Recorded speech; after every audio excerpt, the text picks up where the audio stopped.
So, day 2 on the Lake Titicaca. Today, no motorcycle, only boats. Thinking to give it a day to adapt to the altitude, I went to the lake shore.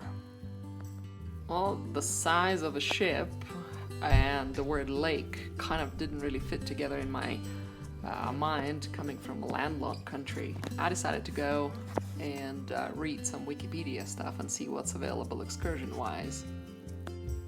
Well, reading didn't happen because in a few minutes I was picked up by the tour guides to the Uros Islands.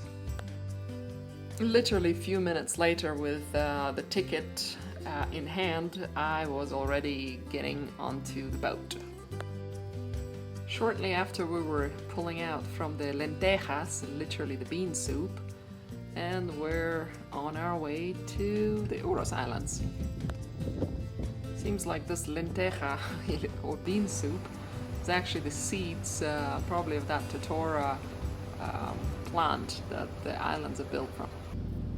Each boat belongs to a particular family on a particular island, so tourists are never taken to the same island twice. Well, hello and welcome in local dialect of the Uros Islands, Kamisaraki and Waliki. Had to learn that getting there. So originally the Uros tribes came from Amazonia to Lake Titicaca. Because the local tribes were not permitting them to establish their settlements on land, they started using this floating totora plant to construct their islands, which most of the time were kind of in the middle of the lake,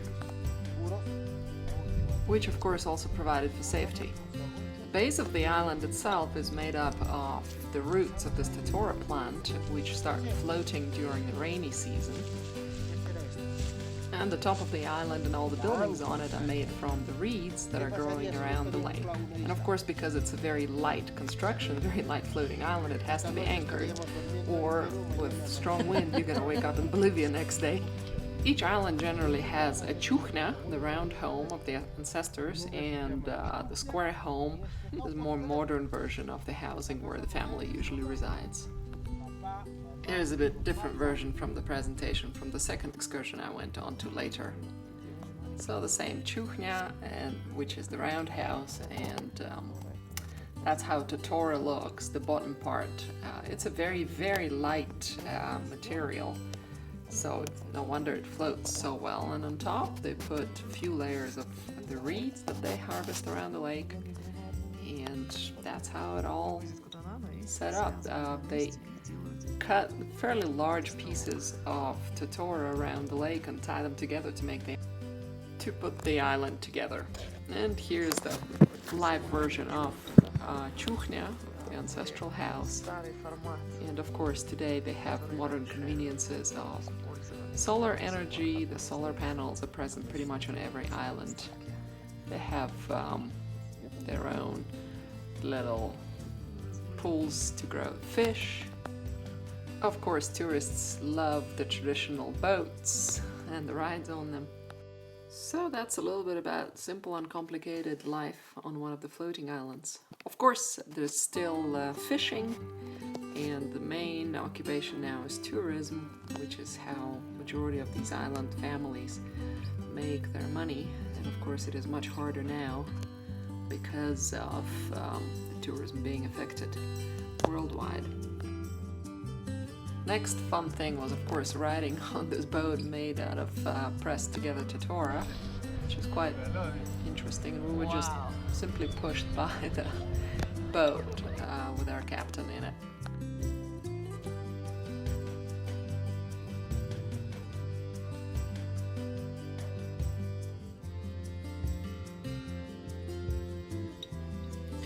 At this time, not many of these islands are actually occupied. At least visibly it doesn't seem like. Our captain actually told us the story that each one of these boats taking tourists to the island only get their turn once a month, sometimes even once in 2 months. So they don't have much revenue from tourism and are forced to go to bigger towns to try to get some money there working. And it seems pretty expensive to keep these islands afloat because there's a lot of work and people need money to eat, so they're forced to go out and look for other jobs. Well, here was one island which was obviously occupied because they've got quite active electricity supply, and there's laundry, and a dog is barking somewhere in the bushes. So this is a pretty live spot.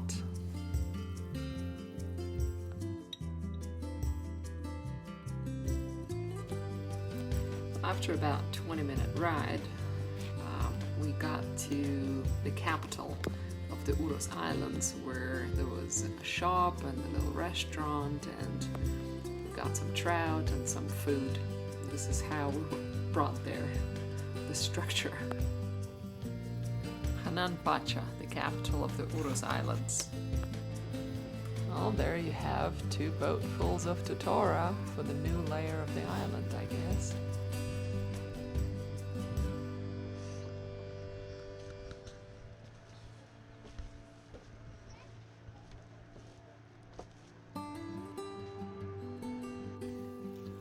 It's actually a pretty interesting experience to walk on that soft grass.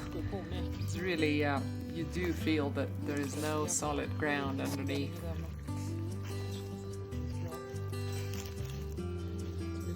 And the little pressure pump stuck right through the reed into the lake.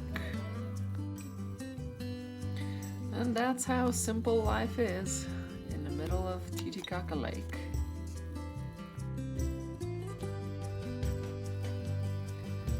Floating Islands of Uros, Lake Titicaca, Peru, 3,810 meters above sea level.